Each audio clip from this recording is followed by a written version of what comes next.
So on some bikes you may have to pull in the clutch. Just make sure that the neutral light is still on. So now the bike started. So what you don't want to do is let the clutch out just suddenly, because you'll do this. Stall it. Stalling it is fine, just don't do it too often. So make sure that you're familiar with the fact that going down is how to go into first.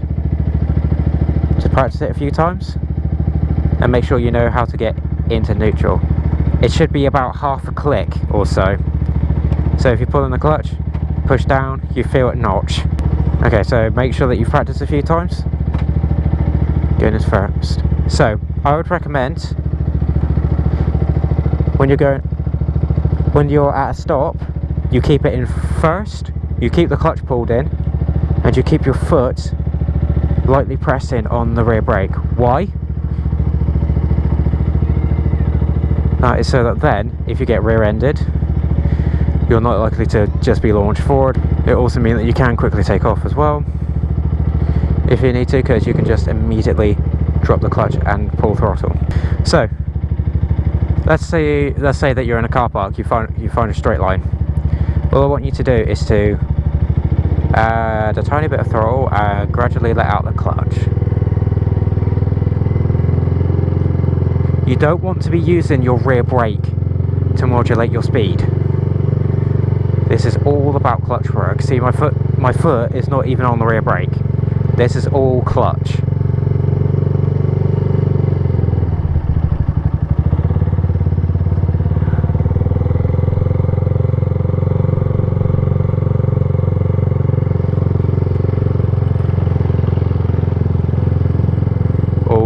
All clutch, and when I want to come to a stop, pull on the clutch and gently tap on the rear brake. That's for slow speed maneuvers. You'll be taught how to do basic slow speed maneuvers. I won't go over them. However, I would recommend practicing them plenty. An idea to do is to do a slow race. So I'm going to say from that line, from this hatched area here to the second to last line, go slow as you can. Don't be tapping on the rear brake. If you need to use the rear brake, just basically all you're going to be doing is just sitting your foot very lightly on it. You should just about feel it moving down.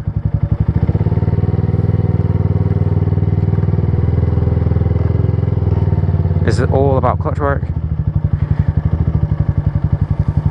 Now, because this is a short distance, I cover it pretty quickly, even when I'm doing about 1 to 2 miles an hour. So when you're moving away, check your mirrors, and if it's for the first time or if it's been a while since you've stopped, check blind spots as well. So I'm going to do that right now.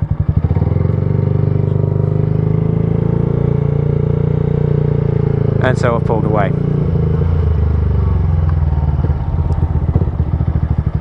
And I'm going to indicate to say, hello Doug. I'm going to indicate to say that I want to go to this way. Make sure that when you're changing speed, slowing down, speeding up, changing direction, you make sure you're not going to be posing a hazard to you, and there are no hazards that you have not seen.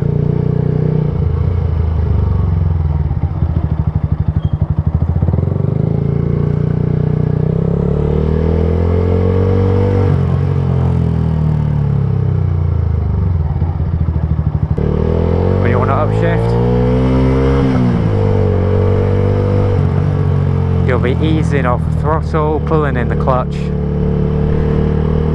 and pushing the lever upwards for upshifts. Yep, so for downshifting you're going to be slowing down, you'll pull in the clutch, rev a tiny bit and push down on the shifter. Easy as pie that.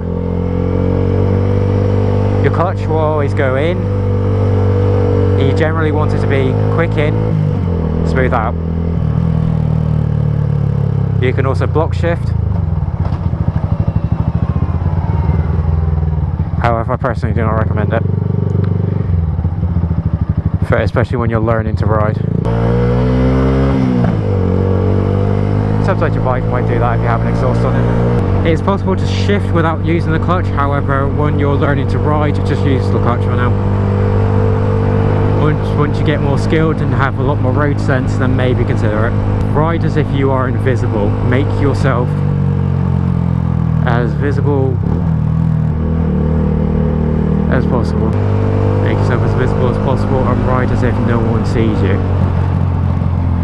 That is a situation there that could have been hazardous were it not for the fact that I tried to maximise my view.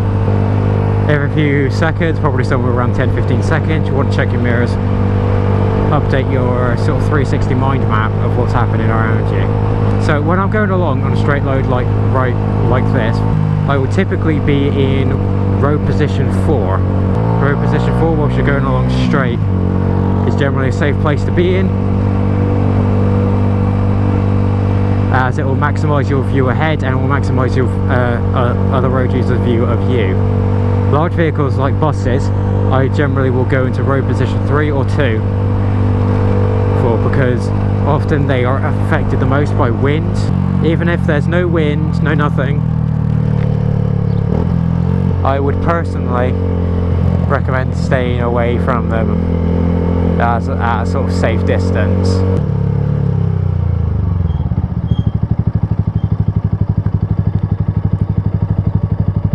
This person behind me, I'm not quite sure, so I'm going to flash my brake light at them by tapping the rear brake.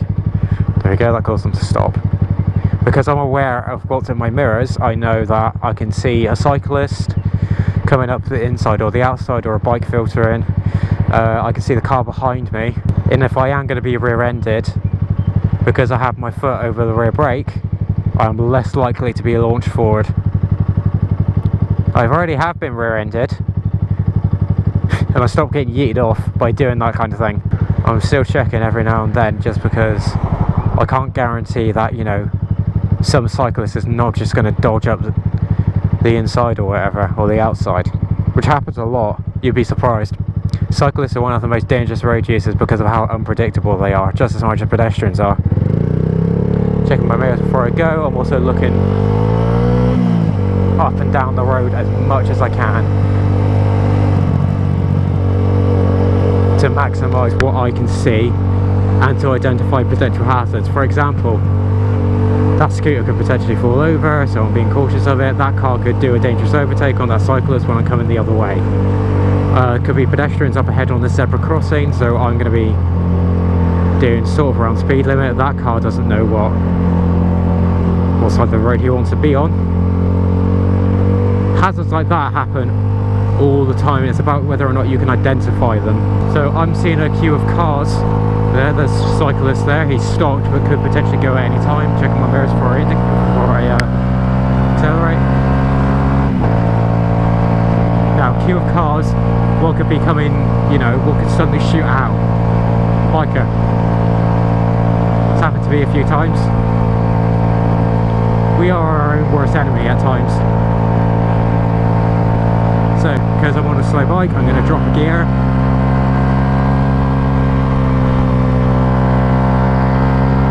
Drop a gear and disappear as such. Unconscious shifting, don't do that until you understand how to do it. Hazards.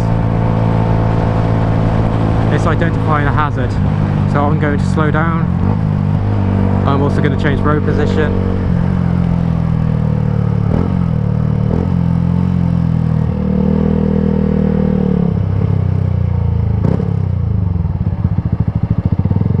This Golf is getting closer than I would like it to.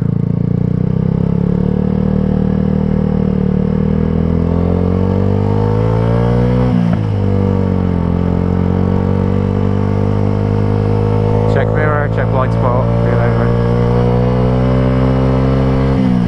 In that situation you generally don't have to indicate, however if you'd like to, then do so.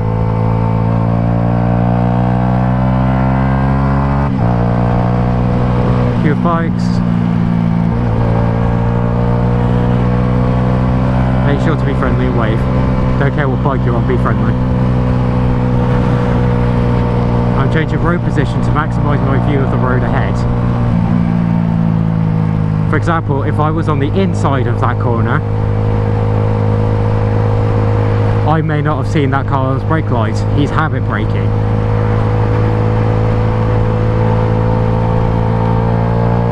You generally, on corners, you want to aim for a late apex. So I'll put up a graphic of a outside, inside, outside line.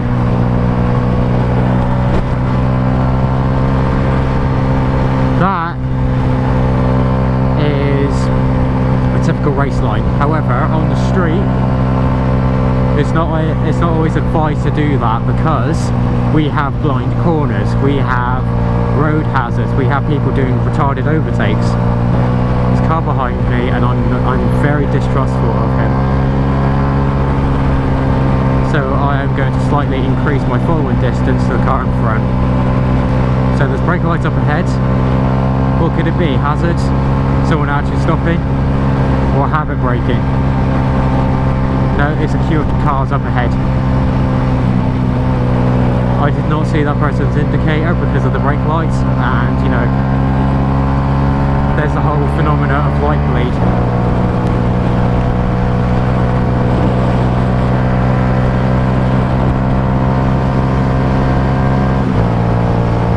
So more habit braking potentially. I also know that there's a turn in there, so I made sure that I maximise my view into it, irrelevant of whether or not I checked it.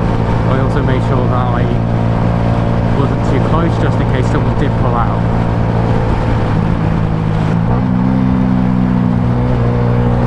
You generally want to follow a 2-second following distance, which is what the car behind me is not doing. And car drivers generally don't do that anymore.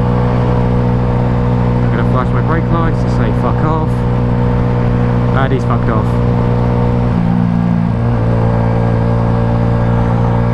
This is an incredibly hazardous junction because it's on a fast road and people generally just want to get into it rather than, you know, taking time to wait. Car ahead is braking. Why? Because he's not maintaining a decent following distance. There's braking up ahead, and I can see that there is a stopped car there. Like I could do a stupid overtake, or he could pull off with one flash of his indicators. So I'm going to quickly discuss braking for corners.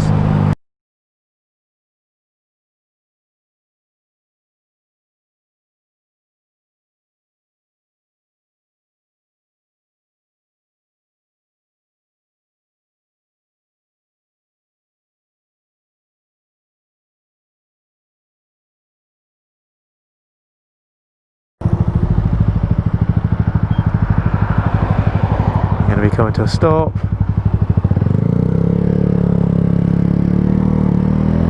Could be check blind spot.